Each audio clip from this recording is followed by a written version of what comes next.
የሆነ ከበባ ውስጥ የሆነ አደጋ ውስጥ የሆነ ጠፋው የምትልበት ቦታ ላይ ድንገት እንደ ስፓርታ ልበለው ወይም ደግሞ እንደ ልዩ ኮማንደር ፎርስ በምን እንደሚመጣ አታውቅም።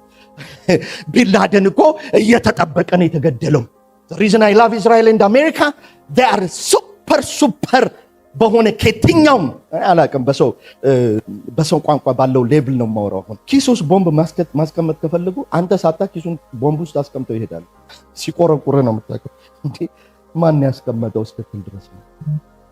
that's why ይሄ የስፔስ ጦርነቱ ስፔስን መቆጣጠር ምድርን ተቆጣጥሮ ስለጨረሱ ቁጥጥሩ ምንን ሆነ ስፔሱን መቆጣጠር ናሳ ትልቁ ስራ የሚሰራው ስፔሱን መቆጣጠር ነው።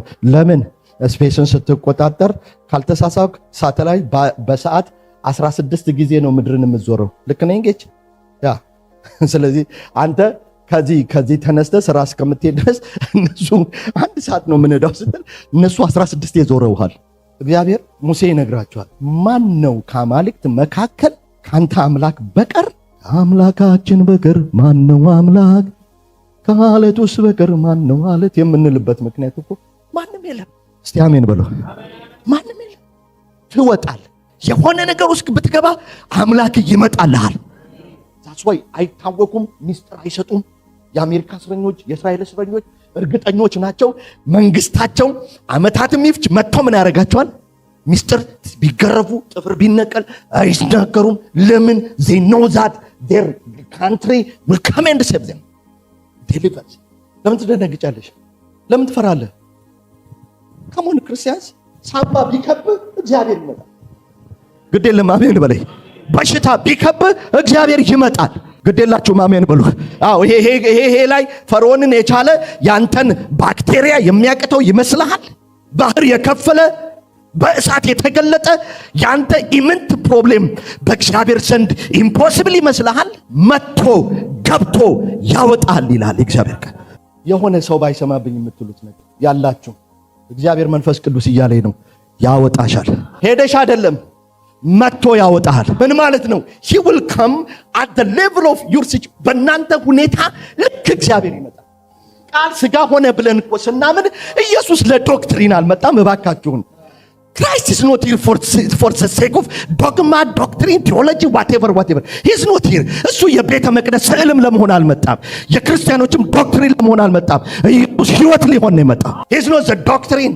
ስዕል ከልክለን ስዕል አቁመን ዕጣን አቁመን ኢየሱስን የሆነ የአማልክት ዝርዝር አድርገን ኢየሱስ ለሱ አይደለም መጥቷል። ቃል ስጋ ሆኖ ምን ማለት ነው? at your level እመጣለሁ መጥቼም አወጣሃለሁ። Jesus is not a doctrine. He is not a doctrine. ቸርች ፒፕል ናቸው። ቸርች ፋዘርስ ናቸው ዶክትሪን የሰሩት። ዶክትሪን መጥፎ ነው እያልኩ ነው? በፍጹም ጂፒኤስ ነው አቅጣጫውን ይነግርሃል እንጂ መኪና አይደለም። ጂፒኤስ ከኔ ጋር ናችሁ? ዶክትሪን ጂፒኤስ ነው። አሁን እኔ ከዚህ ቁጭ ብዬ ስንትን ቤት ብሞላው ይነግረኛል አይደለም? አቅጣጫው በዚህ ጋር ነው በ7 አድርገ ምናምን ብሎ 15 ደቂቃ ይፈጅብሃል። ትራፊኩን ይነግርሃል እንጂ አያደርስህም። ዶክትሪን አያደርስህም። He guides you to somewhere, but Christ is the one who takes you. Don't mess Christ with the doctrine. የኛ ቸርች ቤት የኛ ቤተ ክርስቲያን የኛ ቤተ እምነት ሲል እንደው አንዳንድ ሰው ታው ፕሊዝ አትሄድም። ይመጣልሃል። እኔ አይደለሁም የምለው። እስቲ ክፍሉን እናንብበው። ቁጥር 32 ጀምሮ እግዚአብሔር ሰውን በምድር ላይ ከፈጠረው ጀምሮ በጣም እኮ ነው የሚገርመው። ኢየሱስ ጌታ ነው። ዘዳግም ምዕራፍ 4 ቁጥር 32 ገጽ 147 እግዚአብሔር ሰውን በምድር ላይ ከፈጠረው ጀምሮ ከሰማይ ዳር እስከ ዳርቻዋ ድረስ ከቶ እንዲህ ያለ ታላቅ ነገር ወይም እንደርሱ ያለ ተሰምቶ እንደሆነ ካንተ ፊት የነበረውን የቀደመውን ትውልድ ምን በል ጠይቅ። የትኛው የቡድሃ አማልክት ነው መጥቶ ህዝቡን ከየትኛውም ኃጢአት ነፃ ያወጣው? የትኛው ሻንቶይዝም ነው? የትኛው ሂንዱይዝም ነው? የትኛው መሐመድ ነው ያወጣው? የትኛው የገብርኤል ዶክትሪን ነው? የትኛው የሚካኤል ዶክትሪን ነው? የትኛው የማርያም ዶክትሪን ነው መጥቶ የሰው ልጅ ነፃ ያወጣው? ጠይቅ። ካንተ በፊት የነበሩትን አባቶችን ጠይቅ። ከቶ እንዲህ አይነት ነገር ተደርጎ ከሆነ የሰው ልጅ የማይጠቅመውን ነገር የማይችለውን ነገር አምላካችን ያደርጋል። ጠይቅ ይላል። ከኔ ጋር ናቸው አይደል? ካንተ በፊት የነበረውን የቀደመውን ዘመን ጠይቅ። አንተ ከእሳት ውስጥ ሆኖ ሲናገር የእግዚአብሔርን ድምፅ እንደሰማ ሌላ ህዝብ ሰምቶ በህይወት ይኖራልን? አምላካችሁ እግዚአብሔር በዓይናችሁ ፊት በግብፅ ለናንተ እንደሰራው ሁሉ በፈተናና በተአምራት በድንቅና በሰልፍ በጸናች እጅና በተዘረጋ ክንድ በታላቅ ማስፈራት እግዚአብሔር ከሌላ ሕዝብ መካከል ገብቶ አይደለም የሚለው ገብቶ ለእርሱ ሕዝብን ይወስድ ዘንድ ሞክሮ የነበረ አማልክት አለን? በአዲሱ መደበኛ ትርጉም ላይ ጨረስኩላችሁ ስላነበብኩት በአዲሱ መደበኛ። እስቲ የለም ብሎ why you scared ለምን ነው ለነገ የምትፈሩት? ሰይጣን ከመምጣቱ በፊት የሚልከው 3 ነገሮች አሉ። አለማወቅ፣ ፍርሃትና ጭንቀትን ነው የሚልክላቸው። እነዚህ ነገሮች ሲመጡ the presence of evil አሉ። አለማወቅ፣ ፍርሃትና ጭንቀት መንገድ ጠራጊ ናቸው። የማን ዮሐንስ መጥምቁ ለጌታችን ክብር መምጣት መንገድ እንደጠረገ ይኸውልህ ሰይጣን መጥቶ ቶርመንት ሊያደርግ ሲል እንድትፈራ ያደርግሃል። ባለማወቅ ይመታሃል፣ እንድትፈራ ያደርግሃል። እነዚህ ነገሮች በህይወት ውስጥ በልብ ውስጥ በመንፈስ ውስጥ በቤት ውስጥ ሲሰማ ጌት ሬዲ ዚስ አር እነዚህ መንገድ ጠራጊዎች ናቸው። ምን ሊያደርግ ሰይጣን ኮንፋይንድ አድርጎ ሊያሳይ። ይሁን እንጂ ወደ እግዚአብሔር ተመልሰ እግዚአብሔር ሆይ ስትል ይመጣልሃል። ገብቶ ነፃ እንዳወጣው ህዝብ ይሄንን ያደረኩት አለ እግዚአብሔር ስለ እናንተ ሁኔታ አይደለም፣ አባቶቻችሁ ጋር ስለገባሁት የቃል ኪዳን መሐላ ነው። እስቲ እግዚአብሔር ለሙሽርነት የሚፈልገው ከእንደኛ አይነት ህዝብ ውጪ ሌላ ማን አለ? ንገሩኛ። ሰርግ የሚጠብቀው ከኛ ውጪ ማን አለ? እግዚአብሔር መጥቶ ቤት እየተሰራለት ያለ ለዓለም ሁሉ እኮ አይደለም የሚሰራው። ለዓለም ሁሉ አይደለም የሚሰራው። ለዩናይትድ ኔሽንስ ሰራተኛ አይደለም የሚሰራው።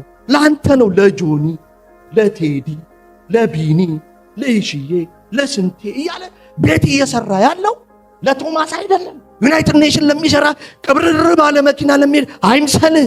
ለዓለም ሁሉ አይሰራም። ይህ ዓለም በደንብ እንድሰሙ ፈልጋለሁ። የምንሻገርበት በክብር የምንሻገርበት ምንድን ነው? ድንኳናችን ነው። ድንኳናችን ነው። ጌታችን ይመጣል። ግዴ ለማመን በሉ። ሲመጣ ሊወስድ ሲመጣ የሰው ልጅ በመጣ ጊዜ እምነትን ያገኝ ይሆንን የሚለው ነገር እሱን እንዳያጣብህ ነው ጸሎቴ። ስትፈራ እምነት አጣሃል ማለት ነው። ስትደነግጥ ኪዳን አፍርሰሃል ማለት ነው። ፈት አይደለም አምላካችን። ሁለተኛው ነጥብ ነግራችሁ ልጨርስ። የናጥፋትና አለመጣል ማንነቱ ነው። የናጥፋት በታይፕስ አለመጣል ምኑ ነው? አምላክ እግዚአብሔር ምንድን ነው ይላል? መሐሪ ነው። እዛው ክፍል ላይ ዘዳግም ምዕራፍ 4 ቁጥር 31 ጀምሮ ስናነብ አምላክ እግዚአብሔር ምንድን ነው? መሐሪ። እግዚአብሔር ምህረት የለውም። ምህረት የለውም እንዳትጠብቁ። እግዚአብሔር ፍቅር የለውም። እግዚአብሔር ፍቅር ነው። እግዚአብሔር ብርሃን የለውም። እግዚአብሔር ብርሃን ነው። እግዚአብሔር እውነት የለውም። he is truth። እግዚአብሔር ጽድቅ የለውም። እግዚአብሔር ጻድቅ ነው። እግዚአብሔር ታማኝነት የሚባል ባህር የለውም። እግዚአብሔር ማንነቱ ታማኝ ነው። ለዚህ ነው አምላክህ እግዚአብሔር አለ። አንድ እግዚአብሔር እንደሆነ what does that mean?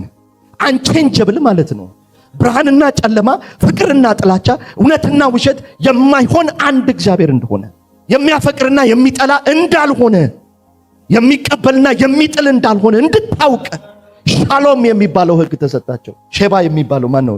ሼባ የሚባለው ዘዳግም 6 ላይ ተሰጣቸው። እግዚአብሔር አንድ አምላክ ነው። ዶክትሪን አይደለም። አብ ወልድ መንፈስ ቅዱስ በሶስት አምላክ በሶስት አካል በአንድ ኦኬ that's GPS. What is the interpretation of that GPS? is God is unchangeable. አንዴ ወዶ አንዴ የሚጠላ አንዴ አስጀምሮ ከመንገድ የሚመለስ የሚጥል አምላክ አይደለም። እግዚአብሔር አይጥልህም። ለምን? ማንነቱ አይጥልም። ለዚህ ነው እነ ኢያሱ ይሄ ስለሚገባቸው እግዚአብሔር ቃሉን አይለውጥም። ሐሰትን ይናገር ዘንድ ምን ማለት ነው? መጽሐፍ ቅዱስ ሐሳቡን ይቀይር ዘንድ እግዚአብሔር ሰው አይደለም። when we say እግዚአብሔር አንድ ሁሉን በሚችል ሰማይና ምድር በፈጠረ በአንድ አምላክ እናምናለን ብለን ስንል are we repeating the same doctrine like other religious people, or are we talking, or are we living the life that ያንን አንድነትን የሚያሳይ? አንድ ማለት የማይከፈል ማለት ነው። አሜን። አንድ ነገር አንድ ነው ስትሉ አንዲቫይድድ ማለት ነው። እግዚአብሔር አይከፈልም፣ አትከፍለውም። ሰይጣን አይከፍለው። ሰዎች ተሰብስበው ስላንተ ቢነግሩ ስላሴ ማህበር ገብተው መንፈስ ቅዱስ አብና ወልድ በአንተ ላይ ሁለቱ ጥሩ አቋም አንዱ የተለየ አቋም ዲቫይድድ አይሆንም። የሽማግሌ ስብሰባ ነው የሚከፋፈልብህ። በስላሴ መካከል ስላንተ ያለው ዲስከሽን አንድ ነው። ግዴ ለማመን በሉ። ኢዮብ መጥቶ ሰይጣን መጥቶ ስላንተ ቢያወራ፣ ሰዎች መጥተው ስላንተ ቢያወሩ እግዚአብሔር አቋሙን አይለውጥም። ወድጄዋለሁ ወደዋለሁ፣ ለዘላለም አልጥለውም። ማንወድቅበት ምክንያቱ አልፈራም የምንልበት ምክንያቱ ማንም አይቋቋመንም ብለን የምንልበት ምክንያቱ እግዚአብሔር አይጥለንም ያሉበት እነ ጳውሎስ ምክንያቱ ምንድነው? they know his nature። እግዚአብሔር በመረዳት ባለጠግነት ሐሳባችሁን ይሙላላችሁ። አይጥለን ማንነቱ ነው። በማንነት ውስጥ መጣል የለም። ኧረ አሜን። ብርሃንና ጨለማ እንደማይሆን፣ እውነትና ውሸት እንደማይሆን፣ ፍቅርና ጥላቻ እንደማይሆን፣ ሕይወትና ሞት እንደማይሆን እግዚአብሔር አንድ ነው። እግዚአብሔር አይጥልም፣ ማንነቱ ነው። አንቼንጀብል ነው ብለን ስንል እግዚአብሔር በምንም ሰርከምስታንስ ውስጥ ብትሆኑ ሰርከምስታንሱና ሰዎች ሊለዋወጡባችሁ ይችላሉ። እግዚአብሔር ግን አይለወጥም። ስለዚህ እስራኤል ሆይ የጠፋችሁ አይደላችሁ። አንድ የመጽሐፍ ቅዱስ ክፍል ላንብብላችሁና እጨርሳለሁ። ቤተ መቅደሱን ሰሎሞን ሲያስመርቅ አንደኛ ነገሥት ምዕራፍ 6 ላይ እንሄድና ምዕራፍ 6 ቁጥር 13 አካባቢ ይመስለኛል ትዝ ስላለኝ ነው። ቤተ መቅደሱን ሰሎሞን ሲያስመርቅ እግዚአብሔር መጣ ተገለጠለትና በአባት በዳዊት መንገድ ብትሄድ ምናምን አለውና እኔ ሕዝቤን እስራኤልን እናንብበው። ውድቀት የመሰላችሁ እግዚአብሔር ከናንተ ጋር የሌላችሁ የመሰላችሁ ሁኔታ ሰይጣን የነገራችሁ ነው። ኔጌቲቭ ሰርከምስታንስ ውስጥ ብትሆኑ እግዚአብሔር እዛ ከማ ጋር አለ? ከናንተ ጋር አለ። እስር ቤት ውስጥ እግዚአብሔር ከናንተ ጋር አለ። አታስቡ። ይሄ ይኸውላችሁ ከእስር ቤት ውጪ የመኖር ህይወት አታስቡ። እስር ቤትም ብገባ እግዚአብሔር በዚያ፣ እሳት ውስጥ ብገባ እግዚአብሔር በዚያ፣ ማዕበል ውስጥ ብገባ ያዕቆብ እንደሱ አይደል ያለው? ምዕራፍ 40 ኢሳይያስ ላይ እኔ በዚያ ካንተ ጋራ፣ 43 ላይም እኔ በዚያ ካንተ ጋራ ሆናለሁ። ስለዚህ እሳት አያስደንግጣችሁ፣ ወጀብ አያስደንግጣችሁ። ተፋን ተኙ እንደ ጌታ። ኧረ አሜን። ግዴላችሁም አሜን። ኢኮኖሚው ሲረብሽ ተኙ፣ ተማምኗችሁ። በእኔ ተማምኗልና መተማመኑን አሳይቷልና አስጥለዋለሁ፣ ስሜንም አውቋልና እጋርደዋለሁ። ቀደም ያልኳችሁ እውቀት እነ ጳውሎስ ያ ሁሉ መርከብ ሲሰባበር ከጮሂው ጋር የሚጮሁ አይደለም። እኔ ጴንጤው በጣም ነው የሚያሳዝነኝ። ትንሽ ነገር የሚያረግም ሰው ነጠላይን አቀብሉኝ አይነት ኮንሽስነስ ያለው አትረበሹ። እግዚአብሔር ነው። አንደኛ ነገሥት ምዕራፍ 6 ቁጥር 13 አይደለ ያልኳችሁ? ካልተሳሳቱ ወደ ልቤ ስለመጣ ነው። ከ11 ጀምሮ እናንብበው። የእግዚአብሔርም ቃል ወደ ሰሎሞን መጣ እንዲህ ሲል፣ ስለዚህ ስለምትሰራው ቤት በሥርዓቴ ብትሄድ ፍርዴንም ብታድርግ ትመላለስበትም ዘንድ ትእዛዜን ሁሉ ብትጠብቅ ለአባት ለዳዊት የነገርኩን ቃል ካንተ ጋር ምን አደርጋለሁ? አሁንም ቀደም ያልኳችሁ ቃል ኪዳን አለ። ቃሌን ምን አደርጋለሁ? አጸናለሁ። በእስራኤል ልጆች መካከል እኖራለሁ። አሜን። ሕዝቤን እስራኤልን ምን አልልም? አልጥልም። እስቲ አይጥለንም በሉ። ግዴላችሁም አይጥለንም በሉ። አንዳንዶቻችሁ ቸርች ምናምን ይበተን ይሆን ይጠፋ ይሆን እንትን ይሆን የሚል ቶስ የሚላችሁ ድምጽ ሊኖራችሁ ይችላል። አንድ ሳውንድ አለች፣ ድንገት ሳታስቧት አይጥለንም። መጥቶ ያወጣናል፣ መጥቶ ያድነናል።